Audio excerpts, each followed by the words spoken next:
My dear students, welcome back to the third day of our English grammar class. আশা করি তোমরা ভালো আছো। গত ক্লাসে আমরা শিখেছিলাম সেন্টেন্স কত প্রকার এবং কি কি। আজ আমরা শিখব সাবজেক্ট এবং প্রেডিকেট কাকে বলে এবং আমরা তাদের কিভাবে চিনব। তোমরা এগুলো বুঝে গেলে খুব সহজেই একটি সেন্টেন্স গঠন করতে পারবে। তাহলে চলো আজকের ক্লাসটি শুরু করি। সাবজেক্ট কি? What is subject? সাবজেক্ট মানে হলো বাক্যের কর্তা। The subject is the person or thing that does the action or about which something is said. অর্থাৎ সাবজেক্ট হলো সেই ব্যক্তি বা বস্তু যে কাজটি করে অথবা যার সম্পর্কে বাক্যে কিছু বলা হয়। এটি সেন্টেন্সের প্রথম দিকে থাকে। যেমন Rohit plays cricket. Rohit cricket খেলে। এখানে কার সম্বন্ধে বলা হচ্ছে বলো তো? এখানে রোহিতের সম্বন্ধে বলা হচ্ছে। সুতরাং রোহিত হলো সাবজেক্ট। অথবা আগে ভার্বকে খুঁজে বার করো। ভার্ব মানে হচ্ছে কোনো কাজ বা যে শব্দ দ্বারা হওয়া, থাকা অথবা করা বোঝায়। এখানে কাজ কি? এখানে কাজ হলো খেলা, তাই না? এবার ভার্বকে প্রশ্ন করো কে বা কারা দিয়ে। যে উত্তরটি আসবে সেটিই হলো সাবজেক্ট। কে ক্রিকেট খেলছে? উত্তর পাচ্ছি রোহিত। সুতরাং রোহিত হলো subject. The cat is sleeping. বিড়ালটি ঘুমাচ্ছে। এখানে ঘুমানোটা হচ্ছে কাজ। এবার প্রশ্ন করো কে ঘুমাচ্ছে? উত্তর পাচ্ছি বিড়ালটি।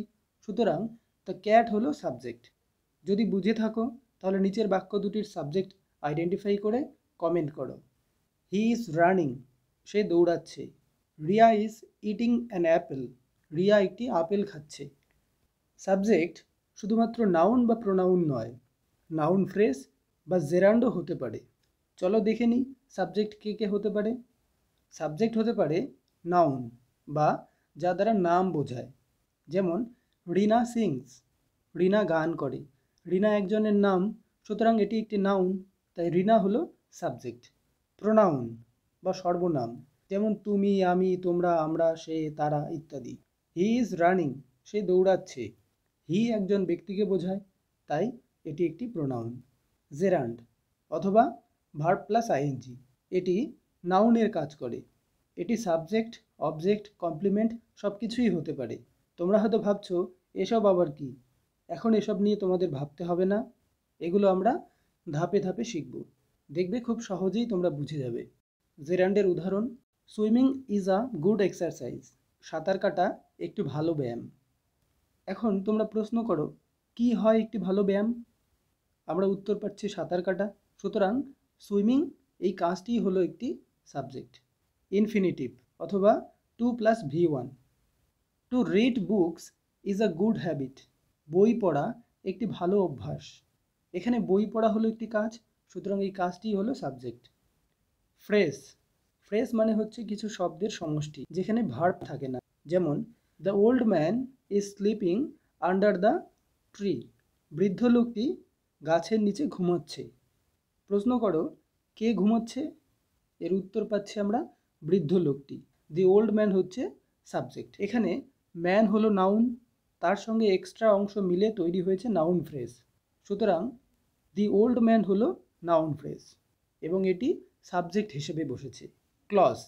ক্লজ বা বাক্যাংশ, একটি বড় সেন্টেন্সের মধ্যে থাকা ছোট ছোট সেন্টেন্সগুলোই হচ্ছে ক্লজ, যেখানে একটি সাবজেক্ট এবং একটি ভার্ব থাকে। যেমন what he said is true. সে যা বলেছে তা সত্য। এখানে হোয়াট হি সেইড এই পুরোটা হচ্ছে নাউন ক্লজ, এটি একসাথে সাবজেক্ট হিসেবে বসেছে। Dummy subject.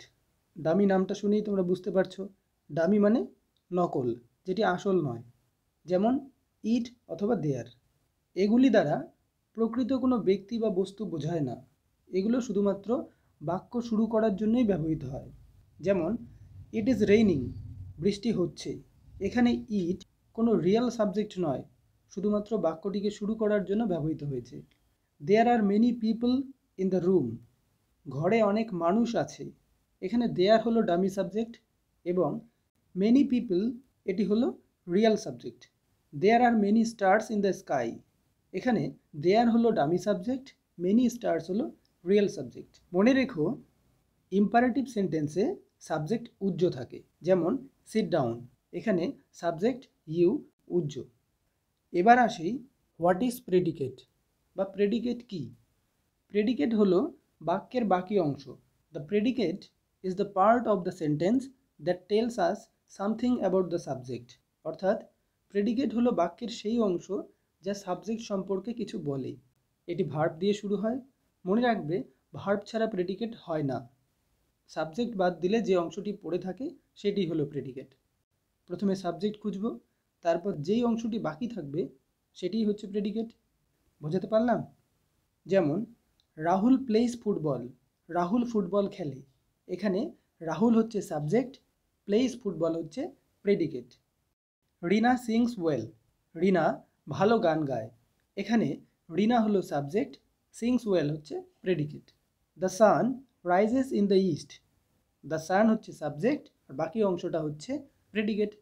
Rises in the east হচ্ছে তাহলে predicate. The baby is crying loudly, এখানে প্রেডিকেট হলো ইজ ক্রাইং লাউডলি। তবে প্রেডিকেট বলতে শুধু ভার্ব নয়, ভার্বের সঙ্গে অবজেক্ট, কমপ্লিমেন্ট অথবা অ্যাডভার্বিয়াল ফ্রেজ ইত্যাদিও থাকে। জেরান্ড, ইনফিনিটিভ এরাও প্রেডিকেট হতে পারে। যেমন হি স্টার্টেড রাইটিং, এখানে রাইটিং হচ্ছে জেরান্ড, এটিও একটি predicate. Infinitive, she wants to go, এখানে টু গো হচ্ছে ইনফিনিটিভ। এবার আসি টাইপস অফ প্রেডিকেটস। প্রেডিকেট কত ধরনের হয়? প্রেডিকেট প্রধানত 3 প্রকারের হয়। প্রথমটি সিম্পল প্রেডিকেট, এখানে একটি মাত্র ভার্ব থাকে।